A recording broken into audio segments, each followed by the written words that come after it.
Hello दोस्तों, आपका स्वागत है आपके अपने YouTube channel future online classes में। आज हम इस वीडियो में मौखिक अवलोकन के ऊपर बात करेंगे कि आपको जो है मौखिक अवलोकन में किस किस बिंदु को डालना है, किस किस पॉइंट को लिखना है। काफ़ी बच्चों का कमेंट आ रहा था कि सर मौखिक अवलोकन कैसे करें। कई कॉलेज में जो होता है फॉर्मेट अवलोकन दिया जाता है और बहुत सारे कॉलेज में जो होते हैं मौखिक अवलोकन भी दिया जाता है। आपको जो है फॉर्मेट वाले जो अवलोकन होते हैं वो आपको कॉलेज की तरफ से दे दिया जाता है, जिसमें बहुत सारे पॉइंट होते हैं, बहुत सारे बिंदु होते हैं जिनके ऊपर आपको चर्चा करना होता है। लेकिन मौखिक अवलोकन जो होता है कि यह क्वेश्चन बन जाता है कि उसमें क्या लिखे। तो काफ़ी बच्चों का प्रॉब्लम हो रहा था कि मौखिक अवलोकन कैसे लिखे, क्या क्या लिखे। तो मैं इस वीडियो में जो है उस पॉइंट को बताने वाला हूँ कि मौखिक अवलोकन में जो है कैसे करेंगे या किस पॉइंट को इंक्लूड करेंगे, शामिल करेंगे। और साथ ही साथ जो है एक छोटा सा डेमो के तौर पर आपको मौखिक अवलोकन दिखाने वाला हूं, जो कि आपके एसीपी के दौरान जो है काफ़ी मददफुल रहेगी। आप चाहेंगे तो ऐसे लिखेंगे तो काफ़ी बेहतर रहेगी। तो सबसे पहले जो है आपको मौखिक अवलोकन में जो है विद्यालय का नाम तो लिखना ही है, विद्यालय का थोड़ा परिवेश लिख लेंगे आसपास के बारे में। उसके बाद जो है आप लिखेंगे घंटी। मौखिक अवलोकन में यह लिख सकते हैं कि घंटी कब लगती है, कितने बजे छुट्टी होती है, कितने बजे प्रेयर होती है, कितने बजे लंच होती है। तो यह आप उसमें डाल सकते हैं।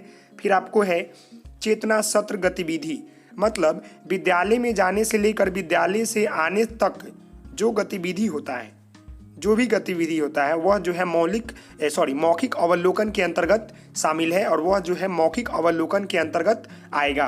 तो इसके घंटी के बाद जो है आपको चेतना सत्र गतिविधि के बारे में लिखना है कि चेतना सत्र में क्या क्या होता है, कितने प्रेयर होते हैं, कि न्यूज़पेपर पढ़ा जाता है कि नहीं पढ़ा जाता है। तो ये सब जो है आप डाल सकते हैं चेतना सत्र गतिविधि में। फिर आपका थर्ड है वर्ग व्यवस्था।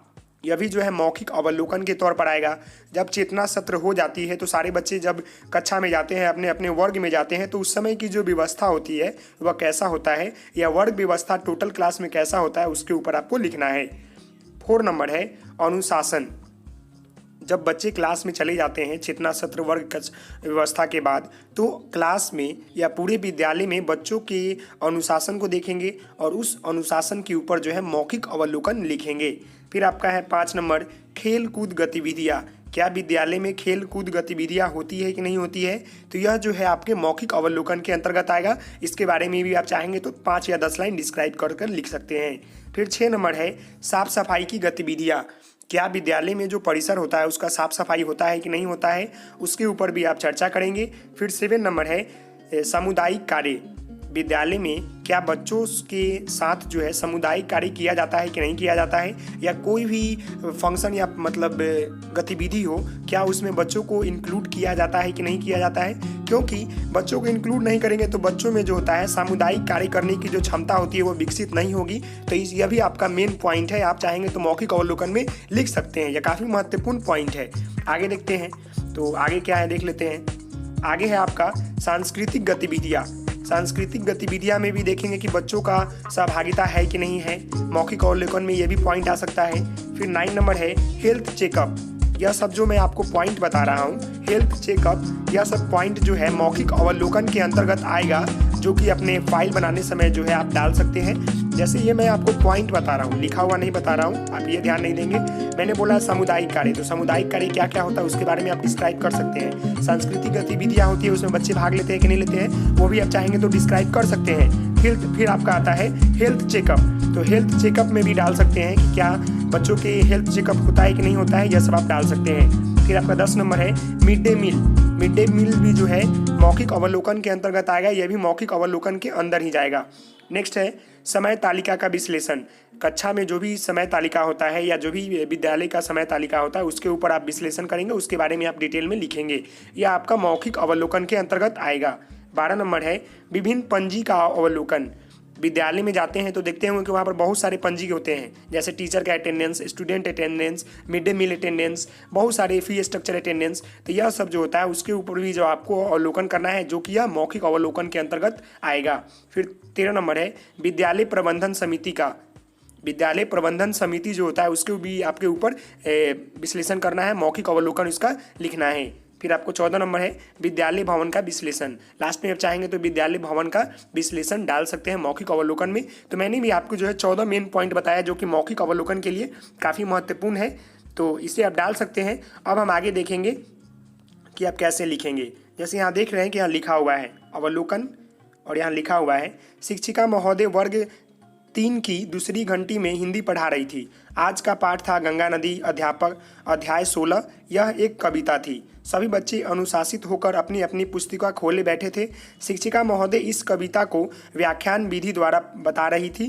पहले उन्होंने कुछ बच्चों से एक एक करके कविता वाचन करवाया, उसके बाद खुद ही पढ़ कर व्याख्या करके और मतलब श्याम पट पर आज के दिनांक के साथ कविता का नाम लिखा हुआ था। शिक्षिका महोदय कक्षा कक्ष के दौरान कार्यशील नजर आ रही थी, मतलब कार्यशील मतलब कार्य करती हुई नजर आ रही थी। वह पूरे वर्ग कक्ष में घूम कर मतलब पूरे कविता को वाचन कर रही थी, मतलब पढ़ा रही थी। तो यह जो है कक्षा के अंतर्गत जो है वह डाला हुआ है। तो ऐसे आप लिख सकते हैं, वह पूरे वर्ग कक्ष में जो है घूम कर पढ़ा रही थी, वाचन कर रही थी। सभी बच्चे जो है ध्यान से सुन रहे थे।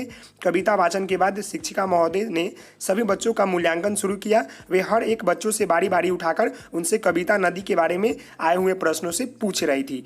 तो यह सब जो है मौखिक अवलोकन के अंतर्गत इसे डाल सकते हैं। पूछने लगी, इस दौरान यह बातें सामने आई कि बच्चे सवाल का जवाब दे पाने में असमर्थ लग रहे थे। मतलब जो मैम ने जो कविता पढ़ाई वो बच्चे काफ़ी सुने, लेकिन क्वेश्चन जब एराइज हुआ तो बच्चे जो है उस क्वेश्चन का सवाल नहीं दे पाए, अर्थात वे कहानी उसे सही ढंग से समझ नहीं आए थे। तो वैसे आप लिख सकते हैं, उसका आप विश्लेषण कर सकते हैं। और मैंने जो अभी आपको ऊपर जो पॉइंट बताया है 14, उसी के बारे में जो है इसी तरह आपको लिखना है। जैसे ये कि यह पॉइंट हो गया अवलोकन कक्षा के ऊपर, तो इसी तरह जो है आपको ये 14 पॉइंट जो है आप चाहेंगे तो इसको मौखिक अवलोकन के अंतर्गत डाल सकते हैं। और ये मेन पॉइंट है, इसी के अंतर्गत डालेंगे। घंटी डालेंगे और इस घंटी से रिलेटेड जितने भी कक्षा या जो भी विद्यालय का समय तालिका हो उसमें आप डाल सकते हैं। चेतना सत्र डालेंगे, वर्ग व्यवस्था डालेंगे, अनुशासन डालेंगे, खेलकूद डालेंगे, साफ सफाई, सामुदायिक कार्य। उसके बाद जो है आप नीचे आएंगे तो नीचे आपको मिल जाएगा सांस्कृतिक, health checkup, mid day meal, समय तालिका, विभिन्न पंजी, विद्यालय प्रबंधन समिति, विद्यालय भवन का विश्लेषण। तो यह जो वीडियो था वो मौखिक अवलोकन के लिए था।